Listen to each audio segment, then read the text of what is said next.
que estabas empezando a caerme bien. ¡Fini! My first question, Black Phone is your first horror movie since for a while, we would say. I mean, Yep. I think it has been like 7, 8 years or so. So, were you excited about this comeback? Oh, for sure. You know, it's a genre I'm comfortable working in, and I really love working in it. And I felt like I had a story that was bringing something new that I hadn't done before, so that's always exciting.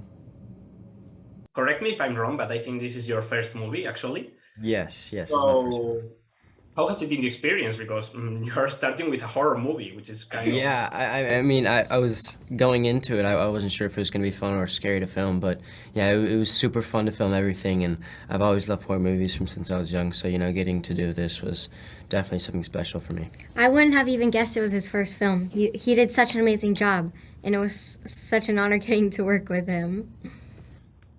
Actually, you both are incredible, so congratulations for that. Thank you. Yes, yeah. Okay, in your case, Madeleine, you have done several movies, but I think this is your first big role also in a Yes. horror movie. So how has it been, and I mean, has it been different from any other movies that you've made? Yeah, it's definitely been way different from anything that I've really ever done. But all around, it's been such an amazing experience getting to work with Scott and Jeremy and Mason. It's been super amazing, and I can't believe that it's out now. It's gonna come out soon. So. Yeah, it's weird. And this is also your first movie with Ethan Hawke since Sinister, which was 10 years ago, I think. So how was this new reunion, this new meeting? And did you find any differences working with him, or it was just like these 10 years didn't happen? Well, Ethan and I have stayed friends since Sinister. You know, I really love him, and so we've been in contact for these last 10 years. But in this case, you know, it's a very different kind of role. He's really playing the monster, and not the lead protagonist like he did in Sinister.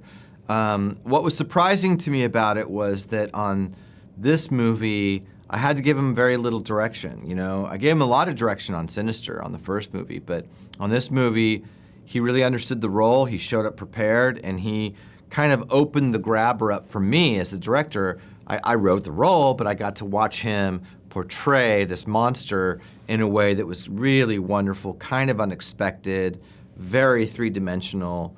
You know, he just really brought his A game and showed me how good that monstrous character could be. You have worked with Ethan, who just told me that he couldn't be so nice with you because of the character and everything, but what did you learn from him? I mean, how has it been working with him on the set? I mean, it's been so incredible, you know. I mean, working with him is such an incredible opportunity. He's one of the nicest people I've ever met, and an even better actor, you know. I mean, seeing him put on that mask and the way he transforms into the grabber is definitely one of the scariest roles I've ever seen him in. So yeah, to see it in person, him become the grabber is definitely something special. Cool. And working with Scott, because he's such a legend on... Yes, Yeah. yes, he's just so incredible. Yeah, like I said, working with Scott was amazing. He was super helpful with the really intense scenes. He really talked to me before we would do an intense scene. We would really run it over. gave us time and Yeah. stuff to prepare. Yeah, he's so incredible. I want to be a director one day. So, you know, seeing how he does everything and how great he is at it, it's super inspiring. Yeah, it'd be amazing to work with him again. Definitely. So this story is actually an adaptation of the Joe Hill's tale.